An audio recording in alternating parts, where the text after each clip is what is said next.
오늘 우리에게 주시는 하나님의 말씀은 로마서 1장 14절부터 15절까지의 말씀입니다. 신약성경 239쪽에 있습니다. 하나님의 말씀을 받들어 읽겠습니다. 헬라인이나 야만인이나 지혜 있는 자나 어리석은 자에게 다 내가 빚진 자라.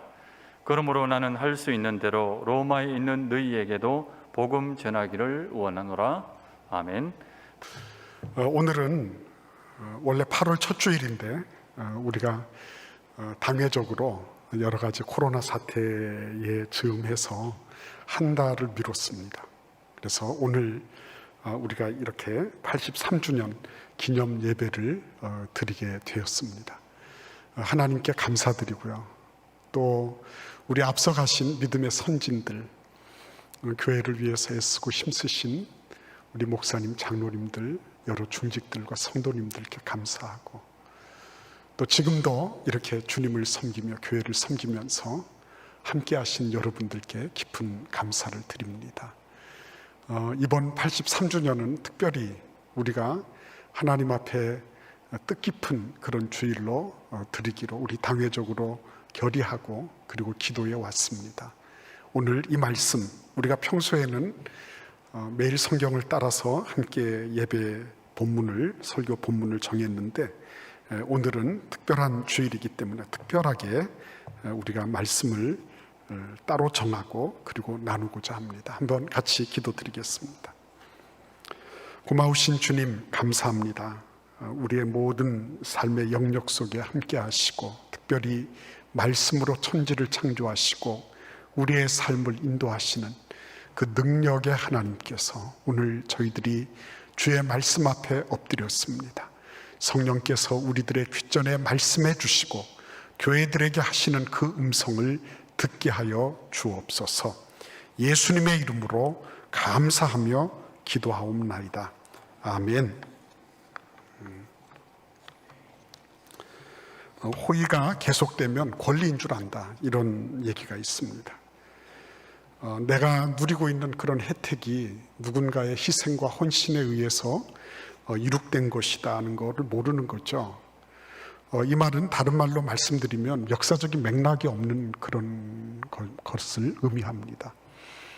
이게 어디서부터 어떻게 출발이 됐는지, 어떤 과정을 거쳐 왔는지 이런 거를 모르기 때문에, 그래서 역사의식이 없으면, 그러면 그런 생은 개인도 가정도 그리고 국가도 다 어려운 것입니다. 호날두라고 하는 세계적인 축구 선수가 있습니다. 그의 바람은 자신의 아들도 자신과 같이 훌륭한 축구 선수가 되는 것이라고 했습니다. 그런데 이 호날두 선수가 자기 절친, 아주 친밀한 친구에게 이런 고민을 토로했다고 합니다. 자신은 어렸을 적에 고작 축구와 한 켤레를 갖는 그런 꿈을 가지고 있었다. 그런데 지금 보니 자신의 아들은 모든 걸 다 갖추고 있다. 그런데 걱정이라는 게 뭐냐? 이 아들이 자신과 같은 굶주림과 의지를 갖지 못할까? 그게 두렵다. 이렇게 얘기를 했습니다. 과정이 없는 거죠. 내가 당연히 누릴 건 누리고 있는 것이고, 내가 당연히 갖출 거 갖추고 있는 것이다. 자동으로 모든 게 된 거예요. 그래서 역사적인 맥락에서 끊어져 있고 그 과정이 없기 때문에 이 아버지는 자기 아들에 대해서 걱정하고 있는 거예요. 제가 이런저런 나라를 다니면서 느낀 게 있습니다.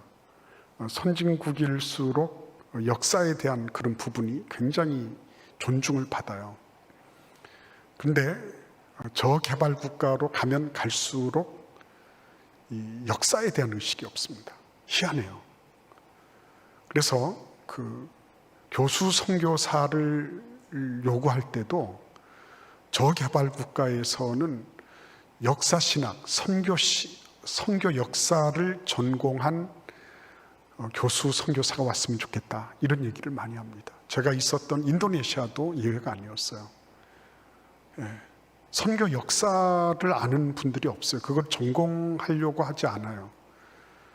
그래서 다른 그 현지인 교수들은 많이 있는데 역사를 전공한 교수가 없다. 무엇을 의미할까? 뿌리로부터 끊어져 있는 거죠. 뿌리가 없는 식물이 어떻게 된다는 것은 우리는 잘 알고 있습니다. 뿌리가 없기 때문에 허약해요. 발육하지도 못합니다. 자라도 언젠가는 쉽게 넘어집니다. 그래서 역사의식을 굳건히 가진다고 하는 것은 개인적으로나 가정적으로나 이 모든 국가적으로나 할 것 없이 아주 중요한 것입니다. 그 가운데서도 교회는 그런 역사의식을 굳건히 붙잡는 그런 곳이에요. 역사에 얽매여서, 전통에 얽매여서 살아라 이런 것이 아니라 역사를 알아야지만이 우리가 가야 될 길을 알기 때문이에요. 오늘 사도 바울은 헬라인에게나 야만인에게나 또 지혜 있는 자나 없는 자에게, 어리석은 자에게 내가 다 빚을 진 사람이다 라고 말하고 있습니다. 여러분, 누가 빚지는 거를 좋아할 사람이 있나요? 그죠? 아무도 없어요. 그거 무거운 겁니다. 그거 빚 갚을 때까지 항상 그게 무거운 거예요. 그런데 사도 바울은 이 로마 교회의 성도들에게 편지하면서 나는 당신들에게 뿐만 아니라 교회 성도들에게 뿐만 아니라 교회 바깥에 있는 모든 사람들, 문명인이나 야만인이나, 그때 당시 문명과 야만을 가르는 중요한 이 바로미터가 헬라어를 사용할 수 있느냐 없느냐 하는 거거든요. 국제 공용어가 헬라어였어요. 그래서 이 국제 공용어를 쓸 수 있느냐 없느냐. 근데 쓰든지 못 쓰든지 다 내가 그들에게 채무감을 가지고 있습니다. 그리고 사회적으로 괜찮아 보이는 지혜로운 사람에게도는 물론이거니와 사회적으로 별 소용없어 보이는 어리석은 사람들에게조차도 나는 빚을 지고 있습니다. 나는 그런 채무감에 허덕이고 있어요. 이렇게 얘기하고 있는 겁니다. 여러분, 사도 바울이 뭐가 모자라서 빚을 졌나? 그 사이에 얼마나 많은 돈을 빌렸길래 빚졌나? 이렇게 생각할 수 있잖아요.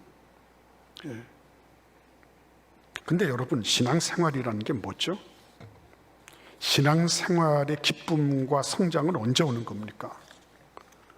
은혜를 알 때 오자. 은혜를 알 때 오는 거거든요. 고린도전서 2장 12절에서 이렇게 말씀하십니다. 우리가 세상의 영을 받지 아니하고 오직 하나님으로부터 온 영을 받았으니 이는 우리로 하여금 하나님께서 우리에게 은혜로 주신 것들을 알게 하려 하십니다. 성령님을 우리에게 주신 까닭이 뭐예요? 성령님이 우리 가운데 역사하시고 운동하셔서 우리가 가지게 되는 소득이 뭡니까? 열매가 뭡니까? 그거를 뭐라고 말씀하세요? 하나님께서 우리에게 은혜로 주신 것들을 알게 하려 하십니다. 그래서 신앙생활이 깊이 들어가면 들어갈수록 하나님의 은혜가 가슴에 사무치는 거예요. 이것도 은혜고 저것도 은혜고. 은혜가 뭐예요? 하나님이 나에게 값없이 주신 선물이란 말이에요. 그 값없이 주신 게 여기에도 있고 저기에도 있고, 눈 뜨면 있고 눈을 감아도 있고, 내가 누워도 있고 일어서도 있고, 내가 이 모든 기동하며 숨쉬며 호흡하며 행하는 모든 것들이 하나하나가 다 은혜라고 하는 거를 절절히 통감하며 사는 거예요. 그게 신앙생활의 성숙이에요. 신앙생활하면서 내가 은혜, 당연해 그거 내가 받아 누릴 건 누리는 거야. 그거는 아직까지 은혜의 입문에도 들어가지 못한 거고요. 나의 나된 것이 하나님의 은혜입니다. 그냥 된 게 아니라 하나님이 나에게 값없이 거저 주신 선물 때문에 이루어진 거지, 내가 혼자 잘나고 똑똑해서 노력해서 이룩된 게 아무것도 없습니다. 이 맥락을 알아가는 거 있죠. 그게 신앙생활의 요체예요. 가면 갈수록 감사하고, 가면 갈수록 내가 모든 것을 만기 침남해야 돼요. 내가 모든 것을 다 쥐고 지배하고 통제해야 돼요. 그런데 가면 갈수록 예수 그리스도께 맡겨드리는 게 더 좋아요. 그분에게 맡겨드려서 그분이 행하시도록 한 걸음 물러설 줄 아는 거. 그래서 그분이 어떻게 일하시나, 이런 거를 볼 줄 아는 거, 그 은혜예요. 내가 이전에 좋아하던 거, 내가 이전에 즐겨하던 거, 내가 그것이면 다 되겠다 싶었던 세상적인 가치관, 세상적으로 괜찮아 보이던 거, 이런 것들이 그 하나님의 은혜 안에 들어가게 될 때 그것들이 그거 별거 아니구나, 그 아침 이슬처럼 사그러질 거구나, 그 얼마 안 가서 안개처럼 없어질 거구나, 이 본말을 알게 되는 거죠. 그래서 이 가치관의 전도가 일어나는 겁니다. 가치관이 뒤집히죠, 은혜를 알게 되면. 이전에는 세상적인 것들이 좋았죠. 지금은 예수 그리스도의 은혜 속에 거하면서 세상적인 것보다는 내가 주님과 함께하고 주님으로부터 나온 어떤 것들에 대해서 더 많이 관심을 가지게 됐죠. 이게 다 바뀌도록 되어 있는 것입니다. 억지로 해서 그럴까요? 그렇지 않아요. 사도 바울은 자기가 어떻게 빚진 자가 됐나 이런 얘기를 하지 않습니다. 그러나 우리는 그걸 대충 알 수 있어요. 그렇지 않습니까? 내가 예수 믿었어요. 예수 믿고 예수님이 내 주님이 되셨습니다. 나는 예수 그리스도로 말미암아 하나님과의 관계가 다 회복이 됐어요. 예수로 말미암아 나는 영원한 생명을 누리게 돼요. 나는 언제 죽어도 나는 하나님 보좌 앞으로 나아가요. 나는 영원한 생명을 얻었을 뿐만 아니라 하나님 앞에서 이 세상을 살아나갈 때 하나님의 능력의 손길 가운데 내가 함께해서 그분의 인도하심을 받을 수 있어요. 그리고 내가 하는 이 모든 일들이 하나님의 영원한 기업과 연결되어 있어요. 나는 그래서 그렇게 크게 걱정스럽고 염려하고, 물론 그때마다 이런저런 일이 있겠죠. 그러나 우리가 다 함께 느끼는 거, 예수님이 주님이 되셔서 그 복음이 나에게 들어온 이후에 내 억만 죄악이 다 사그러지고, 나를 그 공격하던 사단의 모든 참소가 다 눈 녹듯이 사라져 버리고, 그리고 나는 영원히 하나님과 함께 동행하는 그런 존재가 됐다. 그래서 기쁘고 감사한 거죠. 그런데 기쁘고 감사한 것만으로 끝나지 않는다는 거예요. 뭐가 있습니까? 내 주변 사람들이 보이는 거죠. 그들은 왜 나처럼 이런 자유를 누리지 못할까? 그들에게는 왜 영원한 하나님의 나라가 있고 영원한 생명이 있는 것을 그들은 모를까? 그들은 이 세상이 왜 다인 것처럼 여기에다가 말 그대로 시쳇말로 몰빵하면서 올인하면서 그렇게 살아갈까? 이게 다가 아닌데, 이건 잠시 보이다가 없어질 건데 왜 여기다가 모든 것들을 다 걸까? 그래서 그들에 대해서 안타까운 마음 가지는 거죠. 근데 여기에서 중요한 건 뭡니까? 안타까운 마음만 가져서 그거는 네 탓이야, 네가 했으니까 네가 책임져, 이렇게 말하지 않는 거죠. 예수님께서 이 땅에 오셔서 온갖 죄인들을 다 만나시면서, 야, 너희들이 다 죄지었구나, 너희들 죄값을 너희들이 다 물어라, 너희들은 너희들 죄값대로 살다가 죄값대로 가라, 이렇게 말씀하지 않으셨어요. 하나님께서 그의 아들을 보내셔서 이 땅의 그 무지랭이, 말할 수 없는 그런 아픔과 고통 속에 있는 이들을 향해서 아버지의 마음 가지시고서 그 아들로 하여금 그 모든 것들을 다 짊어지게 만드신 거죠. 그 모든 것들을 다 짊어지게 만드셨어요. 우리가 지난 주일에도 봤듯이 날마다 우리의 짐을 지시다가 거기에서 그치지 않으시고 죄짐까지 다 지신 거죠. 그래서 십자가를 볼 때마다 우리는 뭘 기억합니까? 하나님께서 나의 죄짐까지도 맡아주셨구나, 나 같은 죄인까지도 책임져 주셨구나, 그거 아는 거죠.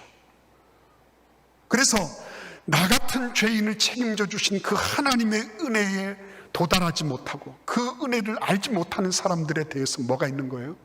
그거 다 내 탓이야, 너희들이 알아서 해가 아니라, 그거 뭔가 내가 그들을 위해서 기도하지 않았구나, 뭔가 내가 그들을 위하여 전도하지 않았구나, 내가 그들에게 필요하고 합당한 모범을 못 보였구나, 이런 가책을 받는 거죠.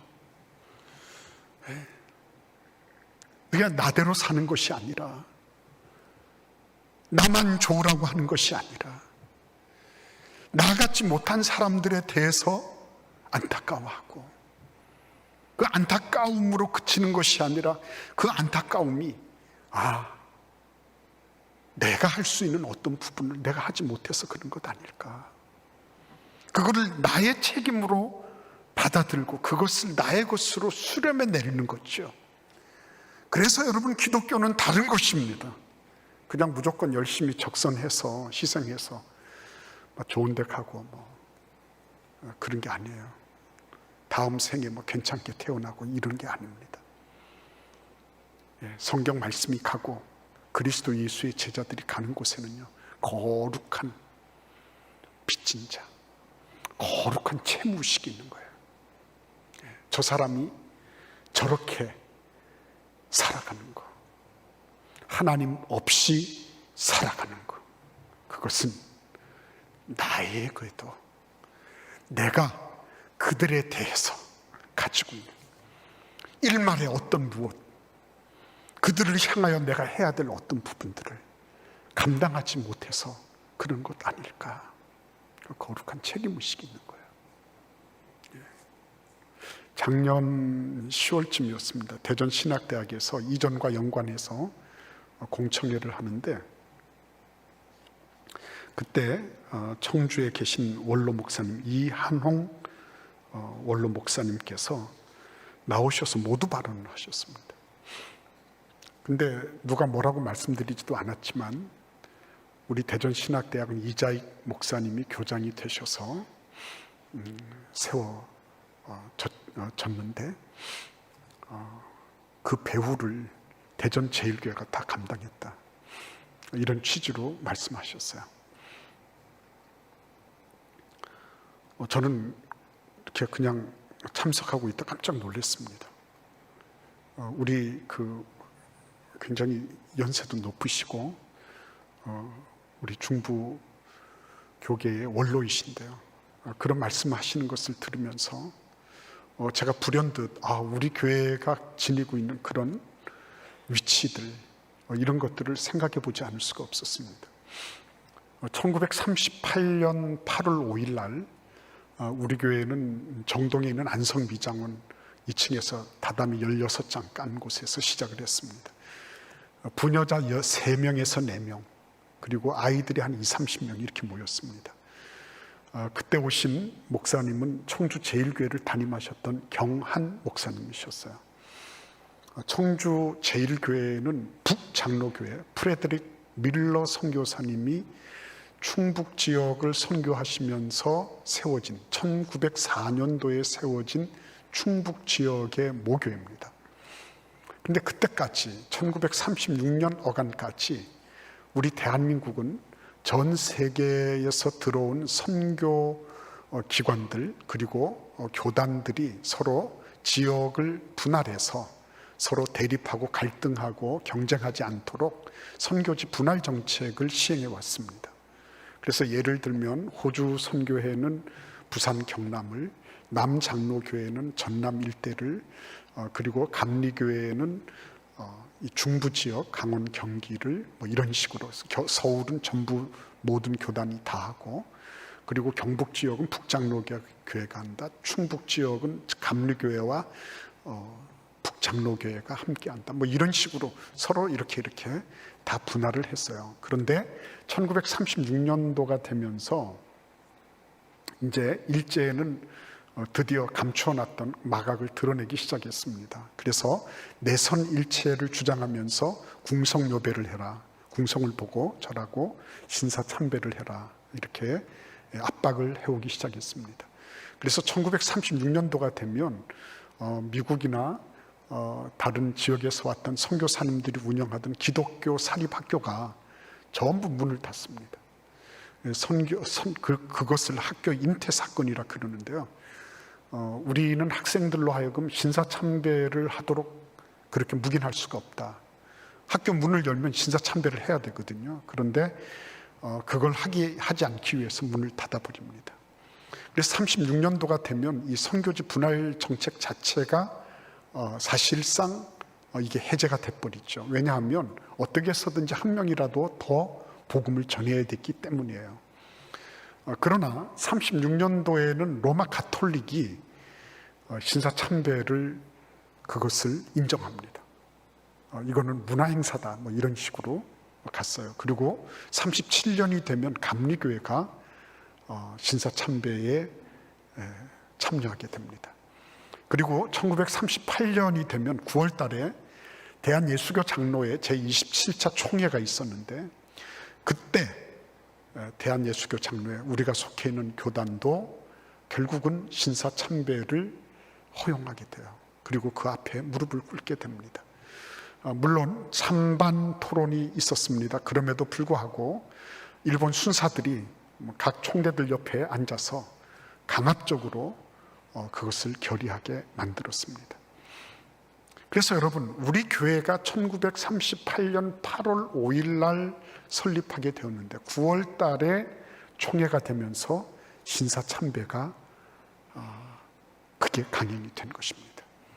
그러니까 얼마나 영적으로 혼돈한 시점인지 이루 말할 수 없는 것입니다. 그런데 그 영적으로 혼란한 그때에 하나님께서 우리 교회를 세워주신 것입니다. 그러니까 생각해 보십시오. 청주 제1교회의 이종만, 이창수 두 분의 집사님이 대전까지 오셨습니다. 대전역 앞에, 우리 교회 앞에 있는 저 대전역, 그 대전역 앞에서 북치고 나팔 불면서 전도했습니다. 그래서 36년부터 그렇게 했습니다. 그렇게 해서 청주 제1교회를 통해서 충북 노회가 허락을 해가지고 대전 지역에 장로교회가 없으므로 대전역 앞에 장로교회를 세우는 것을 허락을 받았습니다. 근데 여러분, 이 두 분의 집사님이 열심으로 선교한 그 얘기들을 쭉 하면서 대전 지역에 교회가 필요하다는 얘기를 청주 고등성경학교, 지금 청주 성서신학교죠, 신학원이죠, 예배 시간에 이 대전 지역에 전도되고 있는 내용을 간절히 소개하게 됐어요. 그때 곽의철 여사라고 하는 분, 아마 집사님인 것 같아요. 여집사님인데 교회 개척을 위해서, 대전 지역의 교회 개척을 위해서 일금 40원을 헌금했다, 이렇게 기록하고 있습니다. 일금 40원, 여러분들 40원이 얼마나 될 것 같습니까? 그것을 1940년대 1원은 현재 14,285원 정도 된다고 합니다. 그러니까 곱하기 40을 해보시면 대충 한 57만 원, 58만 원 돈 될 거예요. 근데 그 정도의 돈을 헌금을 한 겁니다. 그때 당시로서는 거금입니다. 그 거금을 바탕으로 해서 우리 교회가 드디어 1938년 8월 5일 날 설립이 된 것입니다. 그러니까 여러분, 북장로교회에서 세운 교회, 여기에는 남장로교회와 감리교회의 선교 지역, 그런데 그곳에 전도하러 온 분은 한국인. 그래서 우리 고 박종덕 목사님, 우리 교회는 민족교회다, 이런 말씀을 종종 하셨어요. 왜냐하니까 청주 제1교회 우리 한국인 집사님 두 분이 오셔서 우리 교회를 세웠으니까 말이 맞잖아요. 그런데 남장로교회도 북장로교회도 한국교회 성도들도 다 같이 거기에 연합되어 있는 거예요. 그러니까 우리 교회는 그런 면에서 보면 굉장히 이런 교차 지역에 교차되는 그런 시점에 중요한 역할을 했던 그런 교회인 것을 알 수가 있어요. 그래서 1938년도부터는 이제 드디어는 여기 대동아 전쟁이 일어나고 뭐 엄청난 경제적인 어려움도 있고 이랬지만은 우리 교회는 당시에 설립한 지 9년 만에 1947년도에 벌써 교회를 개척하기 시작합니다. 그것은 고 김만재 목사님이 대교회가 될 것이냐 아니면 복음을 전하는 교회가 될 것이냐, 이걸 가지고 갈등하시다가 우리는 대교회가 되기보다는 여러 지역에, 거점 지역에 교회를 만들어서 교회를 설립해서 그곳에서 복음이 힘차게 증거되도록 하는 게 훨씬 좋겠다. 그래서 분교회 정책을 실시하게 된 것입니다. 그래서 여러분, 벌써 47년도에 지금 현재 중앙교회가 설립이 됐어요. 그리고 삼성교회도, 이 두 곳의 교회는 47년 11월 달에 한꺼번에 두 개 교회가 설립이 될 정도였습니다. 그리고 48년도에는 문화교회, 신흥교회, 49년도에 임동교회, 52년도에 동부교회, 55년도에 성남교회, 59년도에 선창교회, 이렇게 해서 지금까지 국내외적으로 18개 교회가 개척이 됐습니다. 우리가 받은 바 은혜를 어떻게 하는 거예요? 교회를 설립하고 복음을 전하는 곳으로 되갚고자 하는 것입니다. 그뿐만 아니에요. 우리 고 김만재 목사님은 대전신학대학이 아직 야간신학교 처음으로 시작할 때 1953년도에 그때 대전신학교 개교 예배를 우리 교회에서 드렸습니다. 그것은 한남대학이 그때 대전 기독학관으로 처음 시작될 때도 우리 교회 찬양대와 김만재 목사님 가셔서 설교하신 이런 것들과 다 올려보면 우리 교회는 그 받은 바 은혜와 부채, 거룩한 부채를 다음 세대를 위해서 바치기로 작정한 거였습니다. 그래서 그 김만재 목사님은 두 번에 걸쳐서 교장을 역임하시고 대전신학교 이사장도 하시고, 그 박종덕 목사님은 이사장으로 계시면서 지금 현재 건물을 건축하는 그런 일을 하셨어요. 제가 2005년도에 부임했을 때 그때 하나님께서 우리 교회를 축복하셔서 많은 헌금 잉여가 있었어요. 예산보다 더 많은 헌금이 거쳤습니다.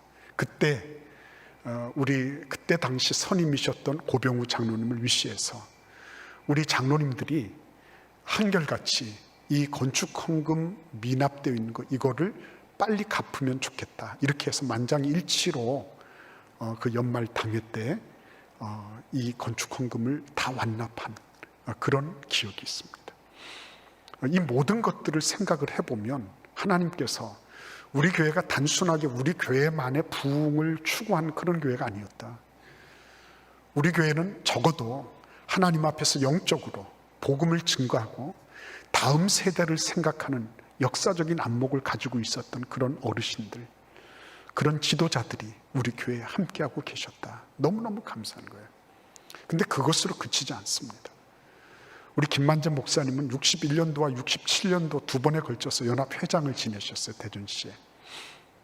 그리고 우리 박종덕 목사님은 여러분도 잘 아시다시피 민주화 운동의 상징이셨어요. 그 어르신은 교회에 누가 되면 안 된다 이렇게 해서 당회의 결의를 맡으려고 하지 않으셨습니다. 그리고 그분은 혼자서, 그러나 정말 감리교회와 함께 연합해서 정말 그 답답하던 독재 시대 때 민주화의 기치를 높이 들고, 그리고 하나님 앞에 기도하며 사회가 올바라야 된다, 정치가 바르게 돼야 된다, 이것을 강력하게 주장하셨어요. 그래서 저는 지금도 여러분들을 만나 뵙는데요. 근데 대전제일교회 그러면 그때 그 운동하시던 그 목사님 계시던 교회 아니에요, 이렇게 말씀하시는 분들을 종종 뵙니다. 잘못되어 있는 사회, 그 어그러진 그런 부분들에 대해서 질타하고 그것을 바로잡고자 하는 그런 뜨거운 정의와 공의를 부르짖던 그런 목사님이셨어요.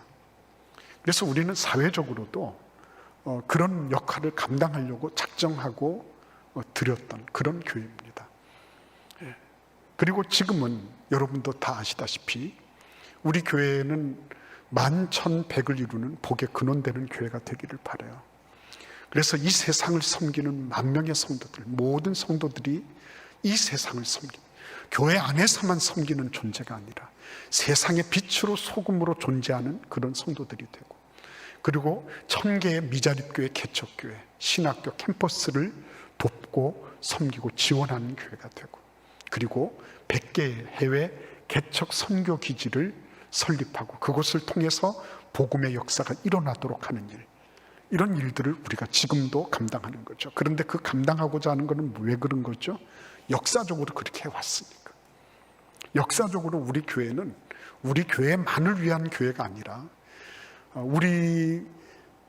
우리가 받은 바 복음을 받지 못한 그런 곳에 복음을 증거하는 일, 그리고 정말 어렵고 힘든 곳을 돌보던 사회적인 메시지를 던지던 그런 전통, 그리고 앞으로도 다음 세대를 내다보고자 하고, 그리고 다음 세대를 세워나가는 그런 일들을 위해서 하나님께서 우리에게 주셨던 그 맥락 안에서 우리는 지금까지 움직여 온 것입니다.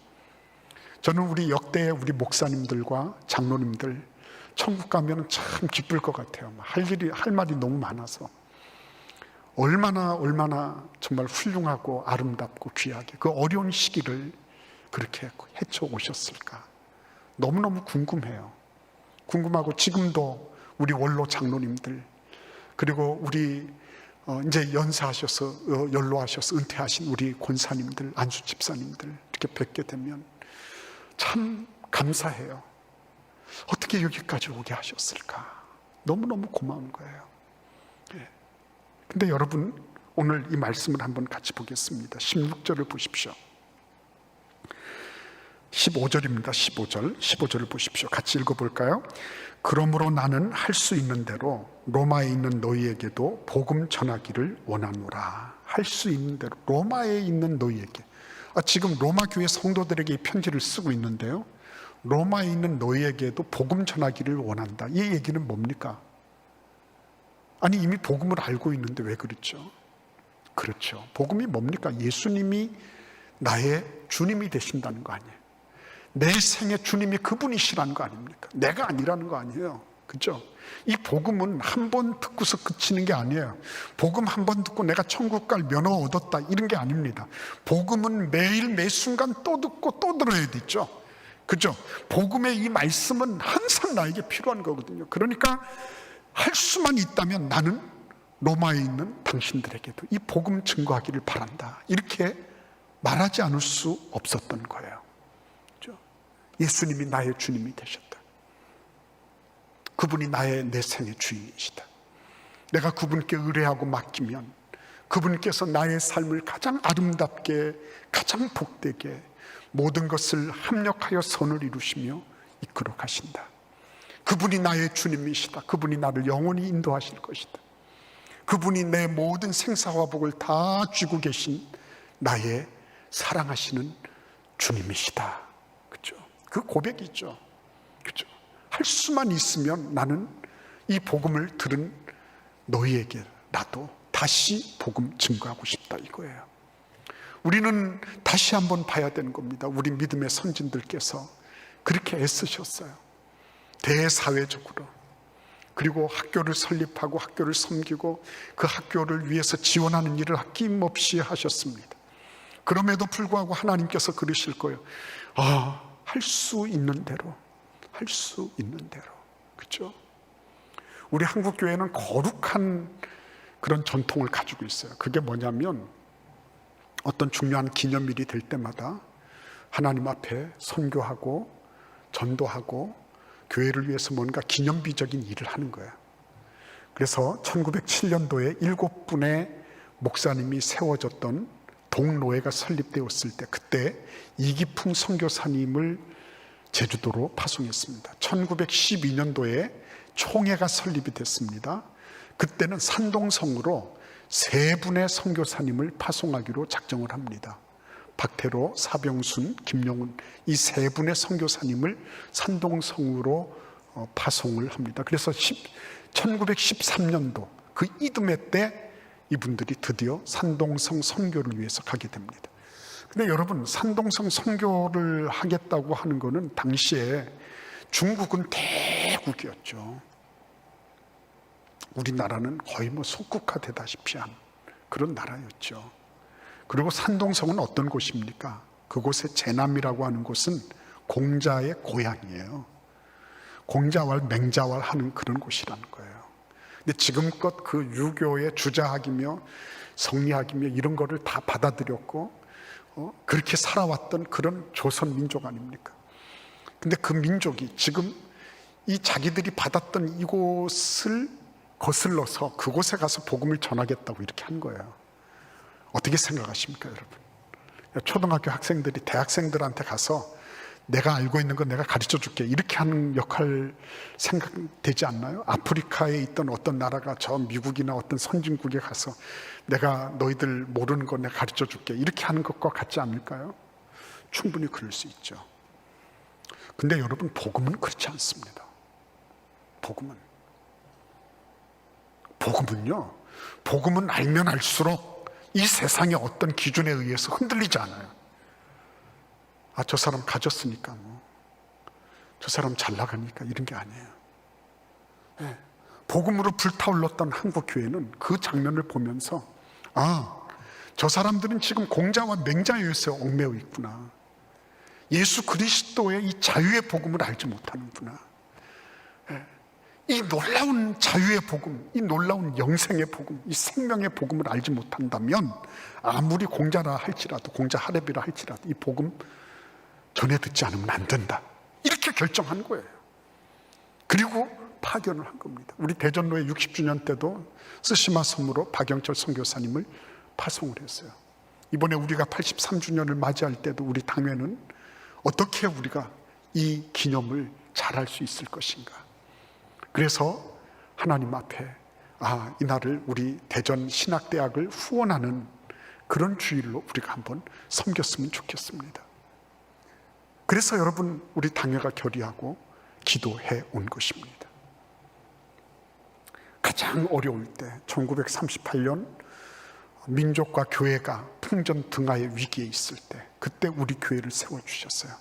그리고 우리 교회는 그 어려운 시기 속에서도 대전신학이나 한남대학이나 이 사회를 향해서 우리가 가야 될 그 길을 묵직하게 한 걸음 한 걸음 그렇게 걸어왔습니다.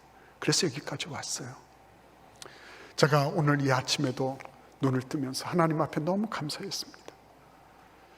어떻게 여기까지 오게 하셨을까 감사하고, 우리 역대 목사님들이 감사하고, 우리 앞서가신 우리 장로님들 감사하고, 제가 뵙지 못했던 그 많은 장로님들, 그리고 제가 지금도 모시고 있는 우리 장로님들, 은퇴하신 장로님, 신무 장로님들, 참 나 같은 목회자를 함께 하시면서 이렇게 교회를 위해서 애쓰고 힘쓰는 그런 어르신들을 보면서 하나님 앞에 얼마나 감사했는지 몰라요. 그래서 세월이 지나가면 갈수록 주님 앞에 감사하지만 한편으로는 너무 송구스러운 거예요. 한편으로는 잘 못한 것만 나오니까 그런 거예요. 잘한 게 별로 없는 거예요. 하나님 앞에 왜 내가 좀 더 살겁게 그렇게 하지 못했을까, 이런 게 많고요. 후회되는 게 많은 거예요. 그러나 하나님은 우리 교회를 그냥 내버려 두지 않으십니다. 우리 교회가 우리 믿음의 선진들을 통해서 계속해서 다음 세대를 세워나가고, 그리고 이 사회를 향해서 올바른 그런 기치를 들고, 그리고 전 세계를 향해서 나가는 그 길을 꾸준하게 걸어갈 때 하나님께서 우리를 그냥 내버려 두지 않으시는 거예요. 탈레반의 뜻이 뭔지 아시죠? 탈레반이라는 말은 학생이란 뜻이에요. 고아들이나 미아들 이런 애들 불러가지고 아주 골수 근본주의 이슬람 철학을 가르치는 겁니다. 이 애들이 무서운 게 없는 애들이에요. 그러니까 6만 명 가지고 30만 원 물리친 겁니다. 천조를 쏟아 부었는데 그거 전부 다 이겨먹었어요. 학생이라고 하는 게 중요한 거예요. 학생. 그죠? 그래서 항상 어느 제국, 어느 나라든지 로얄 아카데미가 있고 학교를 세웠어요. 종교개혁이 승하던 독일에서도 반동 종교개혁, 반종교개혁이 일어난 배후에는 예수회의 학교가 자리 잡고 있었습니다. 그래서 학교를 잡아요. 학교를 잡는다는 것은 미래를 잡는 거예요. 학교를 잡지 못하면 미래가 없는 것입니다. 그래서 win the campus today, win the tomorrow, or win the world tomorrow. 그래서 오늘 캠퍼스, 대학 캠퍼스를 잡으면 내일 세계를 잡는다, 이런 격언을 가지고 있는 거예요. 예. 여러분, 우리가 신학교를 돕고 섬기는 것은 단순하게 신학교가 안 돼서 그런 게 아닙니다. 미래를, 다음 세대를 붙잡기 위한 거예요. 이건 굉장히 영적으로 전략적인 거예요. 그래서 예수님께서는 제자학교를 마련하셨습니다. 왜요? 영적으로 전략적으로 이 제자들이 양육되는 것이 매우 중요했기 때문에 그런 거예요. 우리가 이 학교를 섬기고자 하는 이유는 어디에 있습니까? 우리 주님의 맥락에 함께하고자 하는 겁니다. 그래야지 우리가 우리 다음 세대에 대해서 우리 믿음의 선배들이 그때 섬겼기 때문에 우리가 있는 거야. 자칫 잘못하면 교육전도사 없는 그런 교회가 될 수 있습니다. 교육전도사님들이 자주 바뀌어서 곤란하다고요. 그럴 수 있습니다. 그럼에도 불구하고 정말 교육전도사만 없는 거예요? 아니에요. 이제는 목회자 수급이 어려워질 거예요. 여러분, 하나님 앞에 이 일이 단순하게 어떤 누구의 아이디어가 아니라 하나님께서 우리 교회를 향하여 가지셨던 그동안의 역사적인 맥락 속에서 쭉 이어져 내려온, 그리고 할 수만 있으면 내가 너희에게 이 복음 전하기를 원한다 하신 그 말씀처럼 우리도 할 수만 있으면 이런 일들을 통해서 하나님의 축복의 통로가 되기를 바라는 것입니다. 오늘 여러분과 저의 마음속에 하나님께서 이런 간절한 마음, 빚진 마음, 그렇죠? 우리 다음 세대들이 봤을 때 그때 우리 선배들이 결정하고 헌신한 것이 오늘날 우리가 있게 됐습니다 라고 고백할 수 있도록 그런 아름답고 귀한 믿음의 역사가 있기를 기원합니다. 기도하겠습니다. 고마우신 주님, 감사합니다.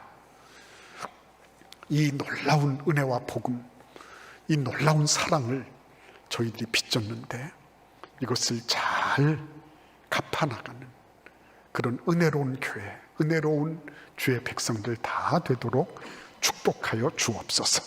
예수님의 이름으로 기도하옵나이다. 아멘.